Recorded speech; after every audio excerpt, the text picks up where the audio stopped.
Hoy vamos a explorar la vida de Eleonore Zugun, una niña rumana conocida como la niña Poltergeist. Entre 1925 y 1927, esta joven de solo 12 años se vio envuelta en eventos extraordinarios. Objetos que se movían sin explicación, marcas que aparecían en su piel y un caos que llevó su historia desde un pequeño pueblo hasta los laboratorios más avanzados de Europa. Investigadores como Fritz Grunewald y Harry Price intentaron descifrar qué había detrás. ¿Fueron estos fenómenos reales un producto de la mente o algo más? Acompáñame en este viaje por los hechos, las pruebas y las preguntas que aún quedan sin respuesta. Si te gustan los enigmas basados en casos reales, suscríbete y activa la notificación para no perderte nada. Bienvenido a Misterios sin Límites. Pero antes de comenzar, quisiera agradecer a todos los miembros del canal. Muchas gracias por el apoyo que me dais. Y si tú todavía no lo has hecho y quieres apoyarme y ayudarme a crecer, puedes hacerlo dándole al botón de unirse por solo 0,99 € al mes. Ahora sí, comenzamos.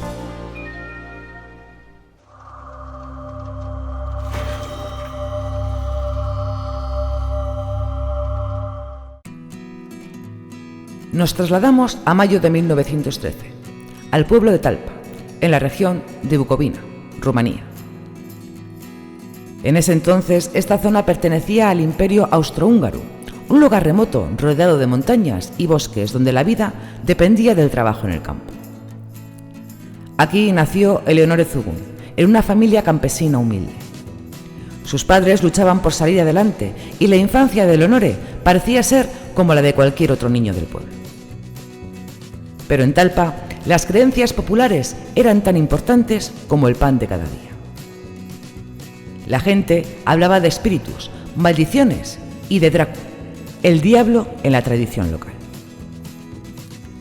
Estas ideas estaban muy arraigadas y pronto se cruzarían con la vida de Eleonore de una manera inesperada. En febrero de 1925, con 12 años, todo cambió. Eleonore caminaba hacia la casa de su abuela en Buhai, un pueblo cercano, cuando encontró unas monedas en el camino. Para ella fue como un pequeño tesoro. Las recogió y al llegar las gastó en caramelos. Pero cuando le contó esto a su abuela, una mujer respetada por sus conocimientos místicos, la respuesta fue aterradora. Esas monedas son de Drácula, las dejó para atraparte y ahora no te dejará en paz. Lo que parecía una advertencia supersticiosa marcó el comienzo de algo mucho mayor. Al día siguiente, la casa de los Zugun se convirtió en un lugar irreconocible. Según los relatos de la familia y los vecinos, piedras comenzaron a caer dentro de la vivienda, rompiendo ventanas y platos, sin que nadie las arrojara desde fuera. Sillas y mesas pequeñas se movían solas, a veces solo unos centímetros, pero otras con una fuerza suficiente para volcarse. Incluso la ropa aparecía rasgada o esparcida por el suelo sin que nadie la tocara. Los vecinos intentaron ayudar, pero lo que vieron los dejó sin palabras.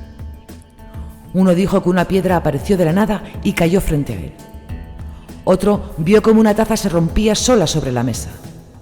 Todo parecía girar alrededor de Eleonore. Cuando ella estaba cerca, el caos aumentaba. Pronto, algo más inquietante empezó a ocurrir. Aparecieron marcas en su cuerpo, arañazos largos en los brazos, moratones en las piernas y, en algunos casos, lo que parecían mordeduras. Eleonore decía que no se las hacía ella misma y varios testigos afirmaron que esas heridas surgían mientras la miraban. Su madre, por ejemplo, vio un arañazo formarse en su mejilla durante una comida, sin que nadie la tocara. En Talpa, el miedo se extendió rápidamente. Algunos creían que estaba poseída, otros que era víctima de una maldición. La familia, atrapada entre el terror y la impotencia, decidió actuar. En la primavera de 1925, los Zugun llevaron a Eleonore al convento de Gorovei, un lugar religioso conocido en la región. El objetivo era claro: someter a Eleonore a un exorcismo para expulsar lo que fuera que la estaba atormentando. El convento, construido siglos atrás, era un edificio frío y silencioso, lleno de monjas que rezaban día y noche. Allí, un sacerdote local comenzó el ritual. Con Eleonore frente a él, rodeada de velas e incienso, recitó oraciones y roció agua bendita. Pero lo que pasó durante esas horas no trajo paz.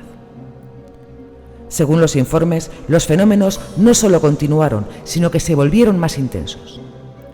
Una silla se levantó del suelo y cayó con un golpe seco. Las velas se apagaban sin motivo y Eleonore gritaba diciendo que algo la arañaba. Las monjas presentes en el ritual quedaron horrorizadas al ver nuevas marcas aparecer en su piel. Líneas rojas que parecían hechas por uñas invisibles. El sacerdote intentó seguir adelante, pero tras varias horas, el exorcismo terminó sin éxito. Tras 3 semanas, el convento le envió a un asilo psiquiátrico, pensando que podía ser un problema mental. Pero la historia de Eleonore no terminó ahí. Un periódico local publicó su caso el 18 de abril de 1925, y la noticia llegó a oídos de Fritz Grunewald, un ingeniero y parapsicólogo alemán conocido por su trabajo en fenómenos extraños. Grunewald no era un hombre de supersticiones, era un científico curioso, y este caso lo intrigó. Con la ayuda de una periodista, Kubi Klein, Grunewald logró sacar a Eleonore del asilo y la llevó de vuelta al convento para observarla. Entre el 9 y el 18 de mayo de 1925 pasó días con ella, tomando notas detalladas. Vio objetos moverse sin explicación y marcas aparecer en su piel frente a sus ojos. En un informe breve escribió: «Estoy convencido de que estos fenómenos son genuinamente paranormales». Pero su investigación se cortó de golpe. En julio de 1925, Grunewald murió de un ataque al corazón a los 41 años, dejando el caso incompleto. Sin embargo, su trabajo llamó la atención de otra persona que cambiaría el destino de Eleonore. En septiembre de 1925, Zoe Wasilko Serecki, una condesa austriaca con raíces rumanas, llegó a Talpa. A diferencia de Grunewald, que buscaba respuestas científicas, la condesa combinaba su interés por lo paranormal con un enfoque humano. Había estudiado parapsicología y estaba decidida a entender el caso de Eleonore. Cuando la conoció en el convento, vio a una niña asustada y descuidada, pero también presenció los fenómenos. Una piedra cayó cerca de ella y un arañazo apareció en el cuello de Eleonore sin motivo. Convencida de que merecía algo mejor, negoció con la familia y en enero de 1926 la llevó a Viena. Allí los eventos continuaron. La condesa anotó todo en un diario: objetos que se movían, ruidos en las paredes y marcas en la piel de Eleonore. Pero no se quedó en observarla en privado. Organizó una gira por Europa entre 1926 y 1927, llevándola a Berlín y Londres para que expertos la estudiaran. Wasilko registró más de 3.000 incidentes, de los cuales casi 900 fueron confirmados por testigos. El caso ya no era un rumor rural, estaba en el centro de un debate internacional. En septiembre de 1926, Eleonore llegó a Londres invitada por Harry Price, un famoso investigador británico de lo paranormal. Price dirigía el Laboratorio Nacional de Investigación Psíquica y quería pruebas concretas. Durante las sesiones, él y su equipo vieron cosas asombrosas. Una pluma se levantó de una mesa, un libro se abrió solo y marcas aparecieron en la piel de Eleonore mientras estaba vigilada.